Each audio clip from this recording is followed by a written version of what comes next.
And a good morning, everybody. This is the John Thomas Soul Show, the first one we're going to be doing here on this new format. And what I'm going to talk about today is the future of streaming. And for those of you who have been living under the rock the last 15 years or so, we've been moving away from traditional broadcast and cablecast, satellite cast television. Now, I'm old enough to remember when they were only broadcast channels in my area. We could only get ABC, NBC, CBS, PBS, and a few independent stations. This was from the 70s, when I was born in 71, until about the mid 80s when cable really began to boom. And there were a lot of families who also had cable in the early 80s, but it didn't really catch on until about the mid 80s when it became more affordable and the recession in the early 80s went away and people had more money and they could afford more luxuries like cable television, and it became more of the standard. So, in that time in the 80s, cable was king, and that went all the way through the 1990s until DirecTV and Dish Network really set a foothold in satellite television, and that lasted for roughly a decade from um, the late 1990s all the way into the beginning of the second decade of the 21st century. And that's when Netflix began becoming a power. Now, up until that point, Netflix had only been sending out DVD rentals. For those of us who remember those days, when we had a DVD subscription, you could get up to like, what, 3 or 4 discs at a time. You could watch, and you send one back, they send you another one on your list and such. But around the beginning of the second decade of this century, they began streaming along with Hulu and a few others. Now, for those of us who remember, YouTube began in 2005 and became a very potent force, because up until that time, it was rather difficult to watch videos online unless you had a broadband connection. And for those of us who didn't get broadband about 2004 in our rural area, dial up was very prohibitive when it comes to video. That all changed with YouTube and the expanse of broadband. And YouTube became the place to watch videos. People were watching videos nonstop. But up until that point, you couldn't do live streaming just yet. There were a few places where you could. Live stream, I believe, was a website. There are a few others. Like I remember Ustream, I believe another one was. But a lot of the reason they fell apart was the fact that they were pirating content. I remember vividly back in the day in 2011, I watched WrestleMania 27 on a pirated feed. This was before the WWE Network. Now, around that time, Netflix and Hulu became a thing, and the other networks were kind of thinking about getting into it. ESPN had their own little attempt at a streaming network. They had ESPN3, which later became ESPN Plus, and around the way there was like ESPN 360. But it was mainly for uh, games they couldn't put on ESPNU or ESPN News, stuff like that, where they could do small colleges and put them on there and make a few extra bucks for the network. And then came the influx. We had Paramount Plus, we had Peacock, we had a bunch of others, Pluto TV, we have Tubi and all that, and now it's like there's a plethora of them. So many that it can be argued that it's almost as much to pay for all these streaming services as it is to pay for traditional cable and satellite. Well, you can actually still get cable and satellite television on YouTube, Fubo, I should say, Hulu TV, and a few others, Sling as well. But the traditional broadcast model is ending, and it's starting now. About a couple of weeks ago, Fox, Warner Brothers, and ESPN announced that they were going to come together to put together a package where people can stream Major League Sports on a particular platform.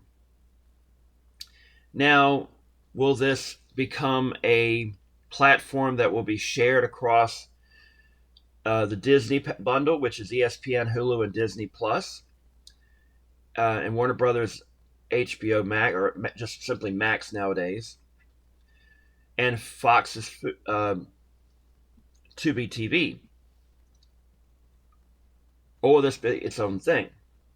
What about YouTube TV, which recently brought the rights to Sunday Ticket away from DirecTV? Well, the truth is that we are in a state of flux. There's already rumors that Paramount and Peacock are thinking about merging. There's already rumors that maybe Disney will decide they want to come together and bring everything from Hulu into Disney Plus or something like that and make its own version of Max. Max has already got CNN content. They've already got Turner Sports content. And they could very well put their own version of WWE Network in the form of AEW content, All Elite Wrestling, for those of you who don't know. So while the content is still quite a lot, it is kind of slowing down for the pandemic days. Remember during the pandemic when everybody and their mother and father and distant cousin was streaming everything because they had to stay at home, they couldn't go anywhere? Yeah, those were the glory days because people were watching shows relentlessly. And streaming networks had a lot of demand, but the content was not as much as it is becoming now. Now that the pandemic is for all intents and purposes over with, it has been over with for roughly about a year or so, the streaming demand has gone down to a degree. Not like it was before, but there is still the broadcast networks that have live sports. There are still traditional broadcast channels that have first-run entertainment. But the truth is that the better quality shows are on streaming networks. Whereas broadcast channels, where they do have some good dramas, but the sitcoms aren't what they once were. You may have your own favorites, but I've not really seen sitcoms on a broadcast network that, in my mind, are any good compared to what they were 20, 30, 40 years ago. The broadcast networks simply don't have the demand they once had. I mean, I'm old enough, like I said, to remember when there were only 3 broadcast networks. PBS, is public television. They really don't do a whole lot of first-run programming that's actually entertainment. They do a lot of documentaries and such, right? When I talk about the big 3, CBS, NBC, and ABC. And they had pretty much exclusivity for the longest time. And a fairly good rated show by today's standards, a hit by these today's standards back then, was considered to be a flop back then because there were so few outlets to bring on television. That changed, obviously, in the 1980s when you had the rise of cable television. And slowly but surely, cable television began to do its own content and not just be a vehicle for reruns. And then HBO really exploded in the 1990s and the 2000s when The Sopranos became a hit, when, and of course, 2010's Game of Thrones, and so many other shows and such. Then the 2010s came along, and streaming networks. 2012, House of Cards on Netflix became the big game changer. There were a few other original shows before on streaming networks, but House of Cards became the first big-time show in streaming. It had a budget of $100 million a season for just 13 episodes.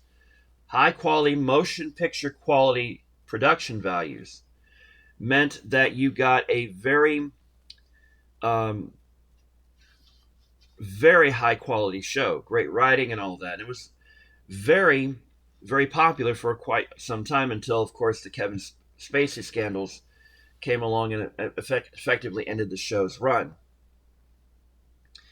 Now, as we've seen over the last few years or so since the pandemic, there's been an explosion of outlets. You've had Tubi TV, you've got MGM TV that was Epix at one point. You've got Stars. You've had Stars for quite a few years now, and quite a few others. There's BritBox from Britain, Acorn, all sorts of things.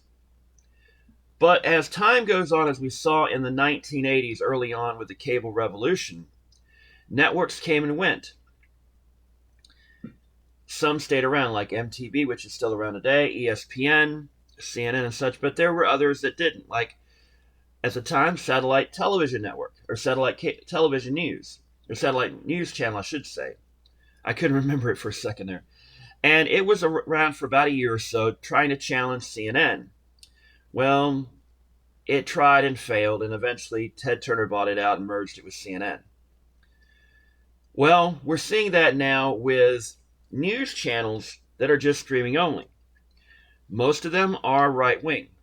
There are a few exceptions like the Young Turks, which is a left wing.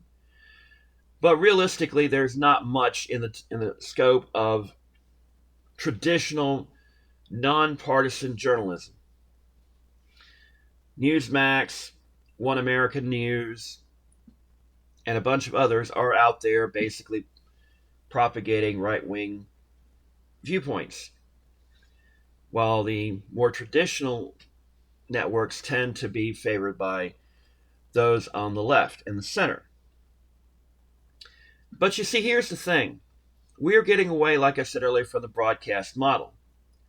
We are starting to get into a streaming-only platform. And what you're seeing consistently is more and more traditional broadcast models move over to streaming. For example, a lot of your television stations nowadays will stream their newscast online. Now, it won't always be live, of course. You know, most television stations can afford a rather robust news operation. But 24/7 news, that's even difficult for the big boys. So they repeat a lot of their newscast. For example, the morning news gets repeated throughout the morning, then the noon newscast gets repeated throughout the afternoon. Then the evening broadcast gets repeated through prime time and such. Well, this is the beginning, in my opinion, of the move away from the traditional broadcast model. Now, we may very well see the government step in and have kind of a baseline broadcast where you have to have some kind of broadcasting network for people who can't afford the internet or way out in the boondocks that really can't get internet. But that's changing. Look at Elon Musk, Starlink. For whatever you think of Elon Musk, I'm not a particular fan of the person myself. But the truth is, Starlink is going to bring internet to places where it's not really been before. Just like Sirius and XM Radio, before they merged, brought satellite radio across the country to places where you couldn't always hear a wide variety of music and news and viewpoints and such. Now you can. Now they, of course, have been usurped by the internet with Pandora and Skype and not Skype, but Spotify and all this. So the streaming revolution is not just affecting television; it's affecting radio itself. Radio stations are struggling right now because people have gotten into the habit of listening, instead of to their morning radio stations like they used to years ago, they're listening now to podcasts, they're listening to Pandora, they're listening to Spotify, they're listening to YouTube Music and all of this. And while there are commercials, it's not nearly as bad as it would be in traditional radio. And also, you don't have to listen to talk during the mornings anymore. You can just simply listen to the music. Now,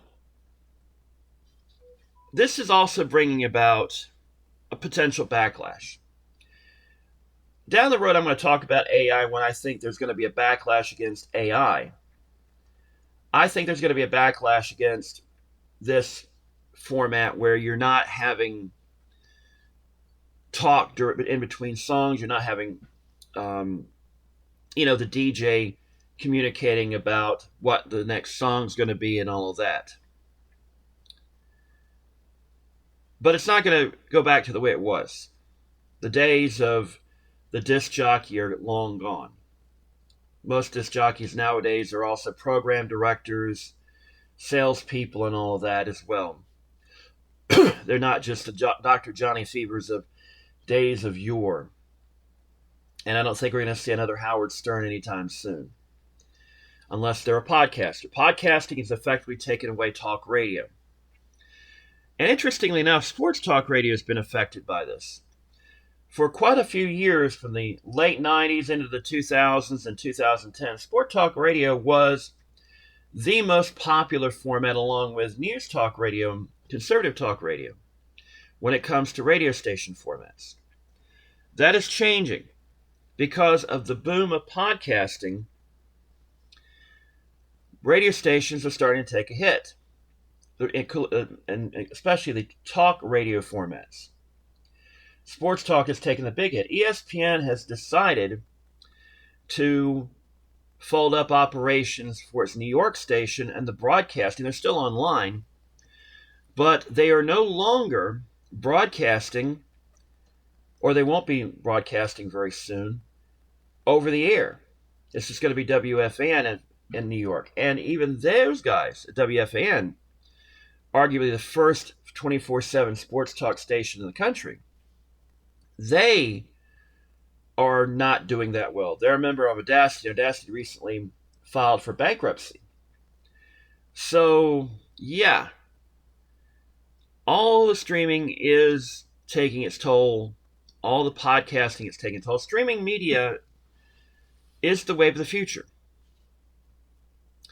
That doesn't mean it's completely stable, though. What we're seeing now is that there's going to be a consolidation. Whereas for the last few years, we've seen an expansion. NBC had theirs, HBO has theirs, CBS has theirs, Fox has theirs, blah, blah, blah, blah, blah. There is going to be a consolidation. We're already hearing that Paramount and Peacock are wanting to merge. We're already hearing that Tubi is considering maybe merging with Hulu, although I think those rumors are just that, rumors. And that there could be even more on the way. But here's the thing. We are consuming media in a different way than we did even 10 years ago. And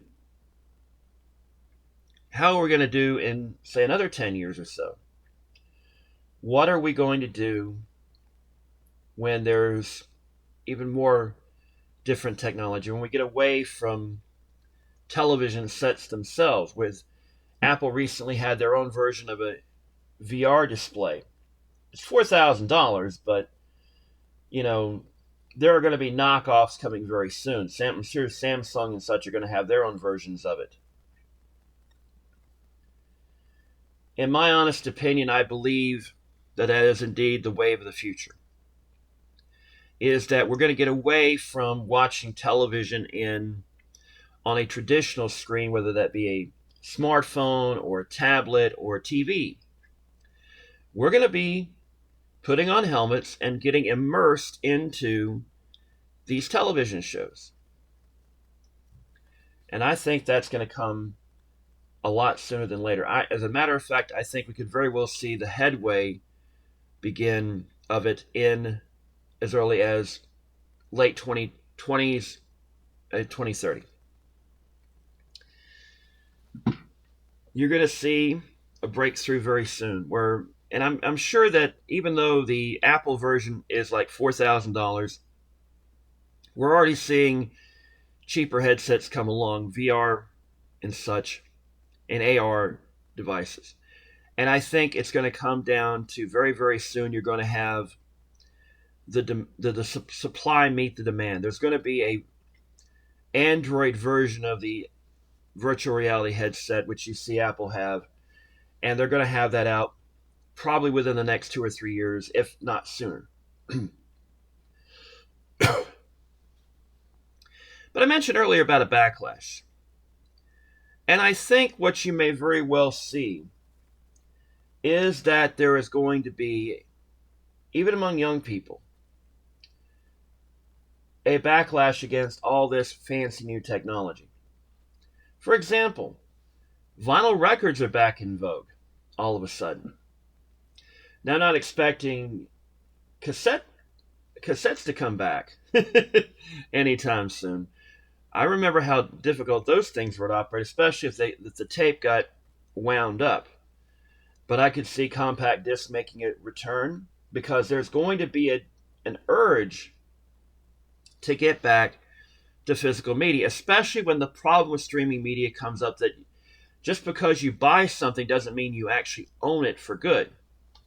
For example, Funimation the other day announced that it was closing up shop, and that a lot of folks who had bought some of their products found out that the products they had bought weren't actually theirs.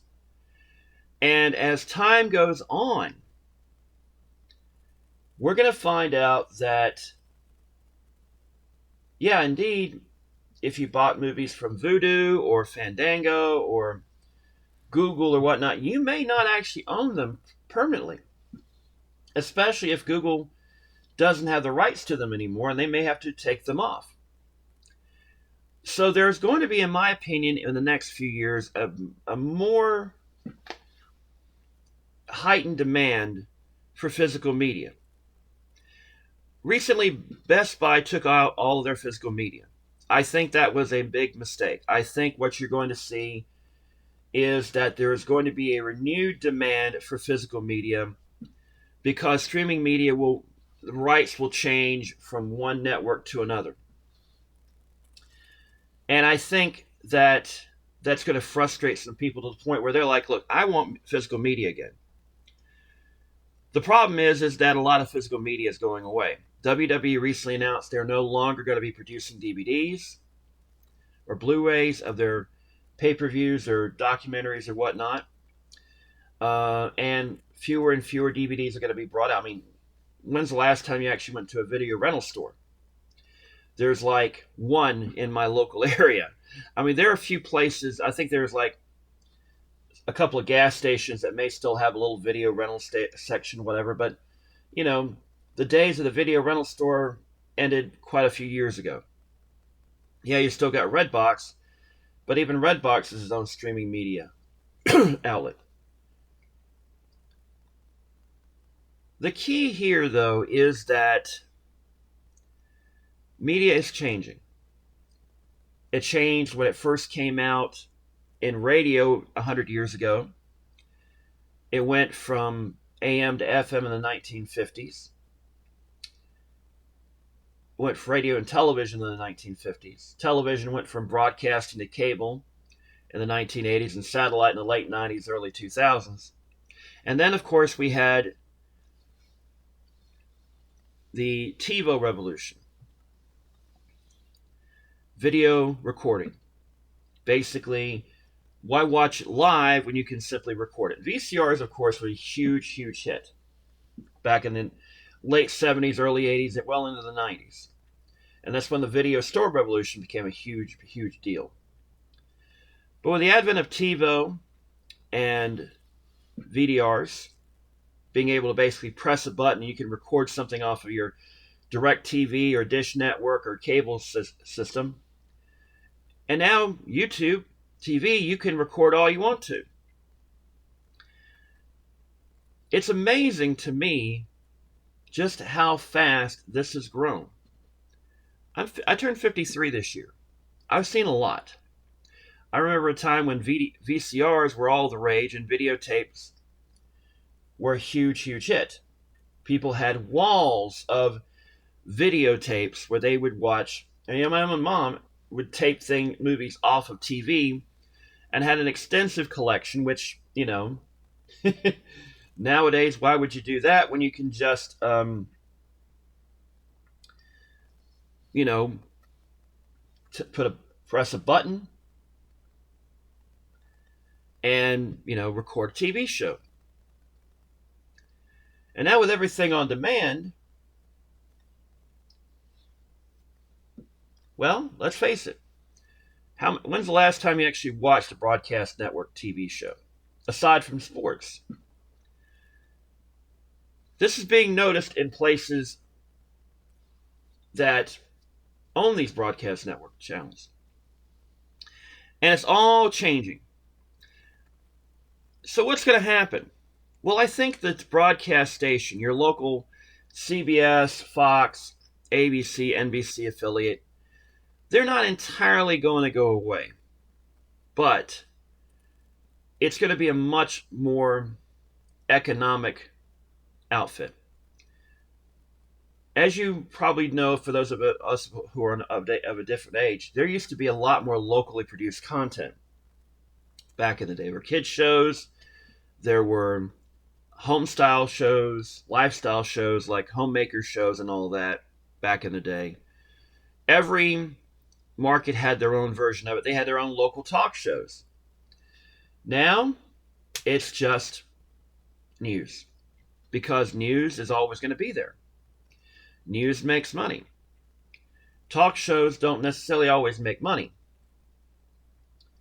And talk shows tend to be rather boring at times. The days of the traditional talk show are long gone. I think what you're seeing now is just basically the Jerry Springer, Maury kind of generation of talk shows. The traditional talk shows are going to podcasting. Now, there are some podcasts that do live stream occasionally, but most are just there on demand. To wrap this up, the streaming revolution has fundamentally changed everything.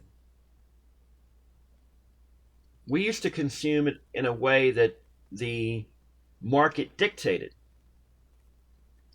Very few outlets, a lot of quality content, but you had to get it at that particular time. And unless you had a VCR or you recorded it on a tape, if it was a radio show, if you didn't hear it or see it at that particular time, you never saw it again. Now, with all the streaming media out there, both in audio and visual form, with almost every movie that's ever been made that's still available to you in one way, one form or another. I mean, look at YouTube. They have so much content. It's incredible. Some of it that's not actually supposed to be on there legally, but a lot of it is. There are people who make their entire living off just developing YouTube videos. And let's face it, there's TikTok, there's Instagram, and all this. It has become a huge, massive revolution. And what's coming next? As I mentioned earlier, VR headsets are going to be a huge wave in the future. And maybe once again, 3D TV will finally break through with these VR headsets, where you're actually wearing the headset. Well, thank you for listening to the first John Thomas Hill Show. I will be bringing you more content, varied subjects. It may very well be current events. It may very well be local news, national, regional news, world news, whatever strikes my fancy. So for all of us here at RSN Studios, thank you very much for listening. Hope you have a great rest of your weekend, and take care.